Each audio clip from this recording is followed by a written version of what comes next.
Hello hi everyone. So ఈరోజు topic వచ్చేసి ఏంటంటే తెలంగాణ హిస్టరీ అనమాట. సో తెలంగాణ హిస్టరీ నుంచి శాతవాహనస్ గురించి తెలుసుకుందాము. సో ఫస్ట్ టాపిక్లోకి వెళ్ళే ముందు ఏంటంటే ఫ్యూ పాయింట్స్ తెలుసుకుందాం అనమాట. సో ఏంటంటే యాక్చువల్గా బిగినర్స్ ఎవరైతే ఉంటారో సో వాళ్ళ కోసం అనమాట. ఏంటంటే ఈ హిస్టరీ రిలేటెడ్ పోర్షన్స్ ఏవైతే ఉంటాయో అక్కడ ఏంటంటే మెయిన్గా మనకి ఇన్స్క్రిప్షన్స్ అంటే మనకి చాలా ఇన్స్క్రిప్షన్స్ ఉంటాయన్నమాట. ఒక్కొక్క పర్టిక్యులర్ లెసన్ తీసుకుంటే.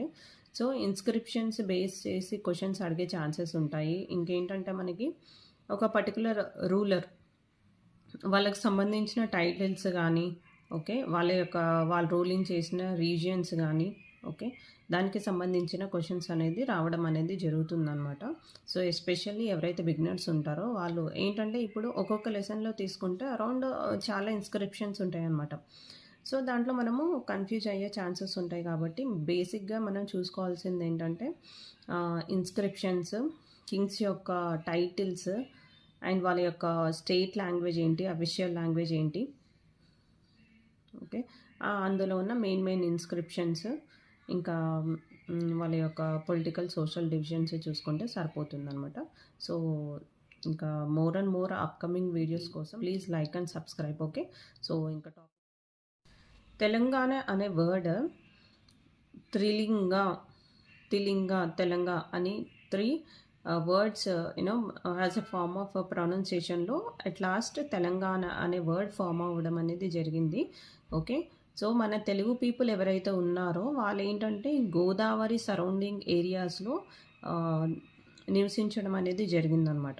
ఓకే. గోదావరి రివర్‌ని మనం ఏంటంటే తేలివాహ రివర్ అని కూడా అంటామనమాట. ఓకే. అది గుర్తుపెట్టుకోండి. చాలా ఇంపార్టెంట్. ఇంకోటేంటంటే మనకి తెలంగాణకి సంబంధించిన రెఫరెన్సెస్ ఏ ఇన్స్క్రిప్షన్స్‌లో ఉన్నాయనంటే ఇక్కడ మనం చూస్తున్నాం కదా! తెల్లాపూర్ ఇన్స్క్రిప్షన్స్ అదేదైతే మెదక్ డిస్ట్రిక్ట్‌లో మనం చూసామనమాట. ఇంకోటేంటంటే Velicherla inscription by Rudra Ganapati and Chinakanchi inscription given by the Srikrishna Devaraya. ఈ 3 ఇన్స్క్రిప్షన్స్ ఏవైతే ఉన్నాయో దాంట్లో మనకి తెలంగాణ అనే వర్డ్ యూజ్ చేయడం అనేది జరిగిందనమాట. ఓకే. శాతవాహనస్‌ని ఏంటంటే మనము మన తెలంగాణ రీజియన్‌ని రూల్ చేసే ఫస్ట్ రూలర్స్‌గా మనం చూడొచ్చు. And that to very important అనమాట. సో, ఆల్మోస్ట్ 2½ సెంచరీస్ అనేది మన తెలంగాణ రీజియన్‌ని రూలింగ్ చేయడం అనేది జరిగింది. యాక్చువల్‌గా ఈ శాతవాహనస్ ఎవరంటే వీళ్ళు మౌర్యన్ ఎంపైర్‌లో సామంతులుగా పనిచేసేవారనమాట. సో, ఎప్పుడైతే వీళ్ళు Ashoka after the death of the great ruler of Mauryan empire Ashoka, దాని తర్వాత ఏంటంటే డ్యూ టు వీక్ సక్సెసర్ అనమాట. అశోక తర్వాత వచ్చిన రూలర్స్ ఎవరైతే ఉన్నారో due to lack of administration Mauryan empire వాళ్ళు సరిగ్గా అడ్మినిస్ట్రేషన్ చేయకపోవడం వల్ల Pushyamitra Shunga from Shunga dynasty so అనే పర్సన్ పుష్యమిత్ర శుంగ అనే పర్సన్ ఏంటంటే వాళ్ళ మీద వార్ డిక్లేర్ చేయడం అనేది జరుగుతుందన్నమాట మౌర్యన్ ఎంపైర్ మీద. సో అప్పుడు ఏమవుతుందంటే సో ఆటోమేటిక్గా ఈ శుంగ డైనెస్టీ పీపుల్ అనేది మౌర్యన్ ఎంపైర్ని క్యాప్చర్ చేయడం అనేది జరుగుతుంది.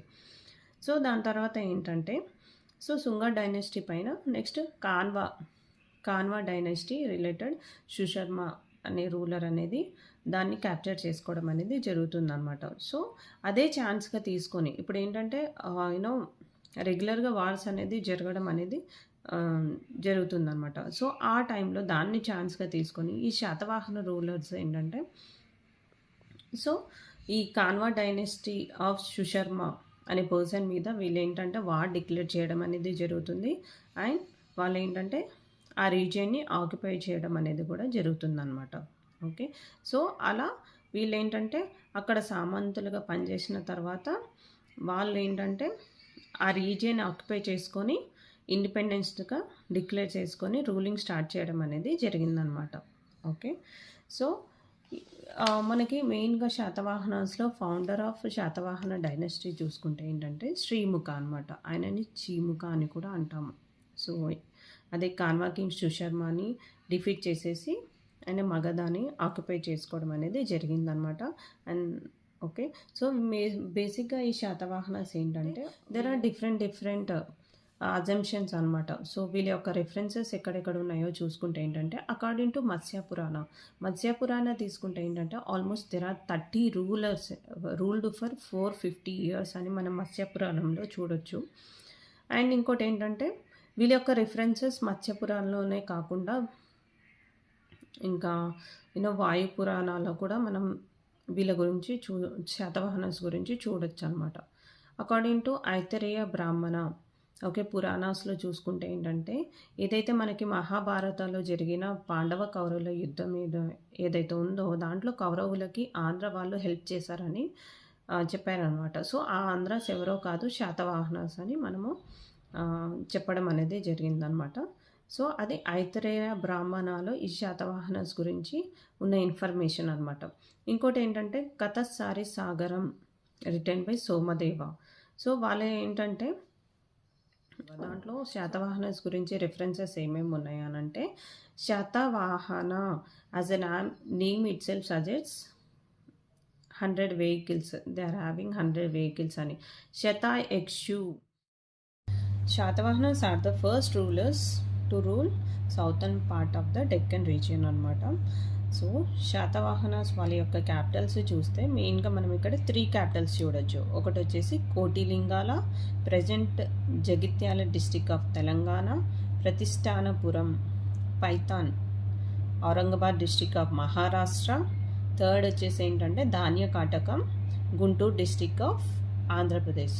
సో, ఈ 3 క్యాపిటల్స్తో శాతవాహన రూలర్స్ అనేవారు వాళ్ళ యొక్క రూలింగ్ అనేది కంటిన్యూ చేయడం అనేది జరిగిందనమాట. ఓకే, వాళ్ళ యొక్క రూలింగ్ ఏరియా చూసుకుంటే ఎక్కడంటే స్ప్రెడ్ ఓవర్ మహారాష్ట్ర, కర్ణాటక, తెలంగాణ అనే ఆంధ్రప్రదేశ్ రీజియన్లో మెయిన్గా వాళ్ళ యొక్క రూలింగ్ డివిజన్ అనేది చూడడం అనేది జరుగుతుందన్నమాట. ఓకే, సో మెయిన్గా శాతవాహనాస్ పీరియడ్లో ఏంటంటే మనము అరౌండ్ 30 రూలర్స్ దాకా చూడొచ్చు అనమాట. ఓకే, అకార్డింగ్ టు మత్స్య పురాణ they were 30 rulers ruled around 450 years అని మనం చూసాం కదా. So, founder of the Satavahana dynasty వచ్చేసి ఏంటంటే మనకి శ్రీముఖ, ఆయన మనం చీముఖ అని కూడా అంటాం అనమాట. ఓకే, సో ఆయన ఏంటంటే యాజ్ బిఫోర్ ఐ టోల్డ్, ఈయన కాన్వా డైనస్టీ అయిన శూషర్మాని డీథ్రోన్ చేసేసి he declare independence and started Satavahana ruling as a capital Kotilingala. So, షిముఖకి రిలేటెడ్ కాయిన్స్ కూడా మనకి ఏంటంటే కోటిలింగాలో దొరకడం అనేది జరిగింది యాజ్ ఎ ఎవిడెన్స్ అనమాట. ఓకే, దాని తర్వాత వచ్చేసి ఇతని బ్రదర్ కృష్ణ రూలింగ్ అనేది స్టార్ట్ అయింది. He ruled around 18 years. And inscriptions అనేది ఫర్ ద ఫస్ట్ టైం ఈయన పీరియడ్ నుంచి స్టార్ట్ అవ్వడం అనేది, ఇన్స్క్రిప్షన్స్ వేయడం స్టార్ట్ అవ్వడం అనేది జరిగిందనమాట during the period of Krishna. Satavahana రూలర్స్లో థర్డ్ రూలర్ వచ్చేసి ఏంటంటే మనకి Satakarni 1. He is the son of the Simuka, founder of Satavahana dynasty అనమాట. సో, శాతకర్ణి 1 యొక్క రూలింగ్ అనేది మనం ఆల్మోస్ట్ ఒక 18 ఇయర్స్ వరకు చూడొచ్చు. ఓకే, శాతకర్ణి 1 యొక్క వైఫ్ పేరు దేవి నాగానిక. తనే నానేఘాట్ ఇన్స్క్రిప్షన్ అనేది ఇవ్వడం జరుగుతుందనమాట. నానాఘాట్ ఇన్స్క్రిప్షన్ వచ్చేసి ప్రాకృత్ లాంగ్వేజ్ ఇన్ బ్రాహ్మీ స్క్రిప్ట్లో ఉంటుందన్నమాట. సో, దాంట్లో ఏంటంటే తన హస్బెండ్ యొక్క శాతకర్ణి 1 యొక్క గ్రేట్నెస్ గురించి దాంట్లో నానేఘాట్ ఇన్స్క్రిప్షన్లో ఇవ్వడం అనేది జరుగుతుందనమాట. ఇంకోటి ఏంటంటే వీళ్ళ యొక్క స్టాచ్యూస్ లైక్ శాతకర్ణి 1, అతని యొక్క వైఫ్ దేవి నాగానిక, వాళ్ళ సన్స్ అండ్ డాటర్స్ యొక్క ఇమేజెస్ ఎక్కడంటే బుద్ధిస్ట్ కేవ్స్ ఇన్ నానేఘాట్లో మనకి లభ్యమయ్యాయి అనమాట. సో, తర్వాత ఇంపార్టెంట్ రూలర్ నెక్స్ట్ రూలర్ వచ్చేసి ఎవరంటే మనకి శాతకర్ణి 2. సో, అమాంగ్ 30 రూలర్స్ ఎక్కువ పీరియడ్ ఆఫ్ రూలింగ్ ఎవరిదైతే ఉంది అది శాతవాహన డైనస్టీలో అని అంటే మనకి శాతకర్ణి 2 అనమాట, అరౌండ్ 56 ఇయర్స్. సో, ఈయన యొక్క టైటిల్ చూసుకుంటే ఏంటంటే రాజన్యశ్రీ శాతకర్ణి అనమాట. సో, ఈయన ఏంటంటే కళింగాని ఆక్యుపై చేయడం అనేది కూడా జరిగిందనమాట ఈయన పీరియడ్ ఆఫ్ టైంలో. సో, నెక్స్ట్ ఇంపార్టెంట్ రూలర్ వచ్చేసి ఏంటంటే 13th రూలర్ కుంతల శాతకర్ణి అనమాట. సో ఈయన పీరియడ్లో ఏంటంటే మనకి యాక్చువల్గా వీళ్ళ యొక్క అఫీషియల్ లాంగ్వేజ్ వచ్చేసి ఏంటంటే Prakrit. But during the period of 13th ruler Kuntala Satakarni పీరియడ్లో ఏంటంటే సాంస్క్రిట్ అనేది ఒక అఫీషియల్ లాంగ్వేజ్, సాంస్క్రిట్ యొక్క ఇంపార్టెన్స్ అనేది పెరగడం అనేది జరిగింది during the period of Kuntala Satakarni అనమాట.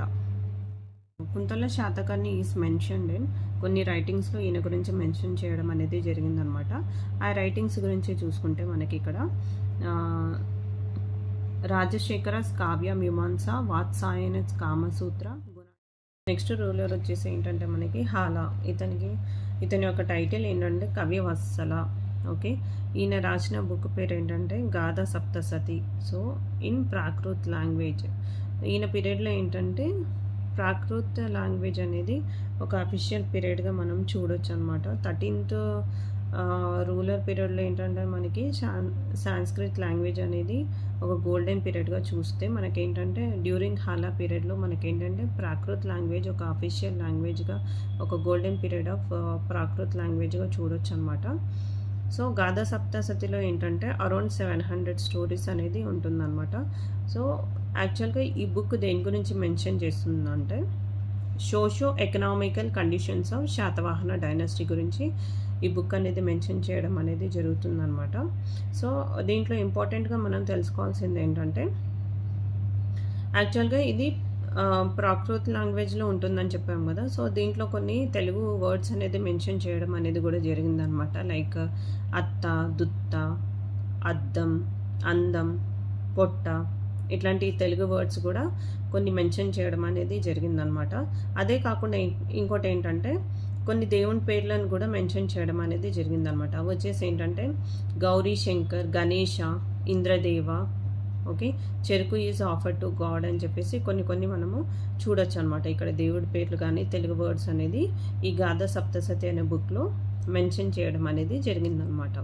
ఇంకోటి ఏంటంటే Lilavati Parinayam written by Hala. So Lilavati Parinayam అనే బుక్లో ఏంటంటే so it describes the marriage between Hala married Lilavati అనే సింహలేసి ప్రిన్సెస్ని మ్యారేజ్ చేసుకోవడం అనేది జరుగుతుందన్నమాట. ఎక్కడంటే సప్త గోదావరి రీజియన్ పక్కనే ఉన్న భీమేశ్వర టెంపుల్లో వీళ్ళ యొక్క మ్యారేజ్ అయిందని చెప్పేసి మనము లీలావతి పరిణయం అనే బుక్లో చూడడం అనేది జరుగుతుందన్నమాట. సో దిస్ ఈజ్ రిగార్డింగ్ మనకి హాలా గురించి. నెక్స్ట్ వచ్చేసి ఏంటంటే మనకి నెక్స్ట్ ఇంపార్టెంట్ రూలర్ వచ్చేసి మనకి గౌతమ్ పుత్ర శాతకర్ణి అనమాట. సో ఈయన పీరియడ్ గౌతమ్ పుత్ర శాతకర్ణి పీరియడ్ నుంచే మనకి మళ్ళీ శాతవాహన ఎరా అనేది స్టార్ట్ అవ్వడం అనేది జరుగుతుందన్నమాట. The most important ruler in Satavahana dynasty. Okay, ఇతని మదర్ గౌతమి బాలశ్రీ వచ్చేసి ఏంటంటే నాసిక్ ఇన్స్క్రిప్షన్ అనేది ఇవ్వడం జరుగుతుందన్నమాట. సో దాంట్లో ఏంటంటే ఈ గౌతమ్ పుత్ర శాతకర్ణి యొక్క ఇంపార్టెన్స్ని కంప్లీట్ డీటెయిల్స్ అనేది గౌతమ్ పుత్ర శాతకర్ణి యొక్క గ్రేట్నెస్ గురించి, ఆయన యొక్క కాంక్వేరెడ్ డైనాసిటీస్ గురించి అనే ప్రతి ఒక్కటి నాసిక్ ఇన్స్క్రిప్షన్లో ఇవ్వడం అనేది జరుగుతుందన్నమాట. సో ఈయన యొక్క టైటిల్స్ చూసుకుంటే మనకి త్రిసముద్ర తోయ పీఠ వాహన, దక్షిణ సముద్రేశ్వర, శాకయవన పహ్లవ నిగాదన. సో ఈయన యొక్క టైటిల్స్ చాలా చాలా ఇంపార్టెంట్ అనమాట. ఈయన యొక్క కాయిన్స్ మనకి గౌతమ్ పుత్ర శాతకర్ణి యొక్క కాయిన్స్ ఎక్కడ అంటే మనకి జోగుల్ తంబి దగ్గర ఈయన యొక్క గౌతమ్ పుత్ర శాతకర్ణి యొక్క కాయిన్స్ అనేది మనకి ఎగ్జిస్టెన్స్లోకి రావడం అనేది జరిగింది. సో ఏక ధనుర్ధన, ఏక శూర, బెనాటక స్వామి, ఇవన్నీ ఈయన యొక్క టైటిల్స్ అన్నమాట. సో నెక్స్ట్ చూసుకుంటే ఏంటంటే మనము నెక్స్ట్ రూలర్ చూసుకుంటే మనకి ఏంటంటే వశిష్ఠ పుత్ర పులోమావి అనమాట. His the son of Gautam Putra Satakarni. So ఈయన ఏంటంటే he shifted capital from Pratishthanapuram to Amaravati అనమాట. సో ఈయన బుద్ధిస్ట్ మాంగ్స్కి మెనీ డొనేషన్స్ అనేది చేయడం అనేది జరిగింది. అండ్ ఈయన టైటిల్ చూసుకుంటే దక్షిణాపతేశ్వర నవనగర స్వామి. సో ఈయన యొక్క ఇంకోటి ఇంపార్టెంట్ ఈయన పీరియడ్లో మనం గుర్తుంచుకోవాల్సింది ఏంటంటే, సో పులమావి 2 యొక్క గ్రాండ్ మదర్ గౌతమి బాలశ్రీ ఉంటుంది కదా. సో పులమావి 2 యొక్క 18th ఇయర్ ఆఫ్ రూలింగ్లో నాసిక్ ఇన్స్క్రిప్షన్ అనేది ఇవ్వడం జరుగుతుందన్నమాట. సో పులమావి 2 యొక్క తండ్రిని గురించి, యొక్క గ్రేట్నెస్ ఇంకా ఇంపార్టెన్స్ గురించి దాంట్లో రాయడం అనేది జరుగుతుందన్నమాట. ఈ నాసిక్ ఇన్స్క్రిప్షన్ అనమాట. సో తర్వాత చూసుకుంటే ఏంటంటే మనకి నెక్స్ట్ ఇంపార్టెంట్ రూలర్ వచ్చేసి ఏంటంటే శివశ్రీ శాతకర్ణి అనమాట. He was second son of Gautam Putra Satakarni. So ఈయన యొక్క టైటిల్ వచ్చేసి ఏంటంటే శాత్రప. సో ఈ జునాగఢ్ ఇన్స్క్రిప్షన్లో so reveals about the Sivasri Satakarni గురించి మనము చూడొచ్చు అనమాట. జునాగఢ్ ఇన్స్క్రిప్షన్లో ఇంపార్టెంట్ రూలర్ వచ్చేసి ఎవరంటే యజ్ఞశ్రీ శాతకర్ణి అనమాట. ఇతన్ని మనం last great king of Satavahana రూలింగ్లో చూడొచ్చు. సో ఈయన ఏంటంటే కాయిన్స్ మేడ్ ఆఫ్ పొతెన్ది ఇష్యూ చేయడం అనేది జరిగిందనమాట. సో బాణాస హర్ష చరిత్రలో చూసుకుంటే ఏంటంటే మనకి యజ్ఞశ్రీ శాతకర్ణి ఏంటంటే 3 సముద్రాధిపతి అనిగా ఆయన యొక్క టైటిల్ చూడడం అనేది జరుగుతుందనమాట. హీ బిల్ట్ పర్వత విహార అనేది ఏంటంటే complex built for Acharya Nagarjuna అనమాట. అది ఎక్కడ ఉందంటే నాగార్జున కొండ దగ్గర ఉందన్నమాట. అండ్ ఈయన యొక్క కాయిన్స్ చూసుకుంటే ఏంటంటే డబుల్ మాస్ షిప్ కాయిన్స్ మీద షిప్ని ఇమేజెస్ చూడొచ్చు అనమాట. ఈయన పీరియడ్లో ఏంటంటే ట్రేడింగ్, రోమ్ వాళ్ళతో ట్రేడింగ్ అనేది జరుగుతుండేదని కూడా చూడొచ్చు మనము. అండ్ తర్వాత లాస్ట్ రూలర్ వచ్చేసి ఏంటంటే మనకి పులమావి 3 అనమాట. సో ఈయన యొక్క కమాండర్ చీఫ్ ఎవరు అనుకుంటే శ్రీ శాంతమాల. సో ఆయన ఏంటంటే పులమావి 3 మీద రివోల్ట్ చేయడం అనేది జరిగిందనమాట. With fear of Shri Santamala Pulamavi 3 అనేది బెల్లారికి వెళ్ళిపోవడం అనేది జరుగుతుందనమాట. సో అక్కడికి వెళ్ళిన తర్వాత పులమావి 3 అనేది అనే రూలరు మ్యాకధోని ఇన్స్క్రిప్షన్ అనేది ఇవ్వడం అనేది జరుగుతుందన్నమాట. సో ఆ మ్యాకధోని ఇన్స్క్రిప్షన్ మనకి ఏంటంటే డిక్లైన్ ఆఫ్ శాతవాహన డైనస్టీ గురించి చూడొచ్చు అనమాట ఇది. So this is about all the rulers of Satavahana dynasty అనమాట. So thank you. Please like and subscribe.